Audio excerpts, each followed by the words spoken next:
இப்போல்லாம் street ஃபுட்னாலே momos, waffles, panipuri இந்த மாதிரி நிறைய ஐட்டம்ஸ் வந்து கிடைக்குது. ஆனா நான் சின்ன வயசா இருக்கும்போது ஸ்ட்ரீட் ஃபுட்னாலே காளான் மட்டும் தான் வந்து இருக்கும். அதுவும் ஊருக்குள்ள 1 ஆர் 2 ஷாப்ஸ் மட்டும் தான் அவைலபிளா இருக்கும். இப்போல்லாம் பார்த்தீங்கன்னா தெருவுக்கு தெரு ஸ்ட்ரீட் ஃபுட் கடை இருக்கு. இந்த காளான் கடையே பார்த்தீங்கன்னா தெருவுல ஒரு 3, 4 கடை வந்து இருக்கு. ஆனா எப்பவுமே இந்த காளானுக்கு இருக்கிற ஒரு கிரேஸ் வந்து குறையாது. நான் சின்ன வயசுலேருந்து ஸ்ட்ரீட் ஃபுட்னு அதிகமாக சாப்பிட்டதே இந்த காளான் மசாலா பூரி இதுதான். அதுவும் காளான் சாப்பிட்டே மாசக்கணக்கில் ஆயிடுச்சு. இன்னைக்கு ரொம்ப கிரேவிங்ஸாக இருந்தது. அதனால ஈவினிங் போயிட்டு காளானும் மசால் பூரியும் வந்து வாங்கிட்டு வந்திருந்தேன். அதுவும் முட்டை காளான் தான் ரொம்ப பிடிக்கும். ஆனால் நான் போன டைம் வந்து அது இல்லை. ஸோ நார்மல் காளானே வந்து வாங்கிட்டு வந்து ஸ்நாக்ஸ் எல்லாம் சாப்பிட்டு முடிச்சுட்டு டின்னர் ரெடி பண்ண ஸ்டார்ட் பண்ணிட்டேன். டின்னருக்கு பார்த்தீங்கன்னா சப்பாத்தியும் வெஜிடபிள்ஸில் வந்து ஒரு தொக்கு மாதிரியும் தான் நான் வந்து ரெடி பண்ணியிருந்தேன். ஏன்னா சந்தைக்கு போயிட்டு வந்ததுலேருந்து வெஜிடபிள்ஸ் அதிகமாக செய்யவே இல்லை. ஏன்னா சந்தைக்கு போயிட்டு வந்து அடுத்த நாளே நான்வெஜ்ஜாக வந்து இருந்தது. ஸோ காய்கறி எல்லாம் பெருசாக சமைக்கவே இல்லை. காய்கறியும் நிறைய இருந்தது.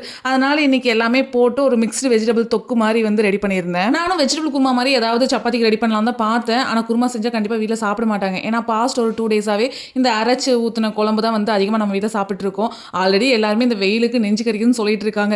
சரி மறுபடியும் ஏன் தேங்காயெல்லாம் அரைச்சி ஊற்றி அந்த மாதிரி நம்ம பண்ணணும்னு சொல்லிட்டு இந்த தொக்கு மாதிரி ரெடி பண்ணிட்டேன். ஏன்னா இதுக்கு வந்து தேங்காய் இதெல்லாம் தேவையில்லை. வெறும் வெஜிடபிள், அதுக்கப்புறம் மசாலா ஐட்டம்ஸ், தக்காளி, வெங்காயம் இது மட்டும் தான். நான் சுத்தமாக எக்ஸ்பெக்ட் பண்ணவே இல்லை இந்த அளவுக்கு டேஸ்ட் நல்லா இருக்கும்னு சொல்லிட்டு. அதுவும் சப்பாத்திக்கு பேர் பண்ணி சாப்பிடும்போது ரொம்பவே சூப்பராக இருந்தது.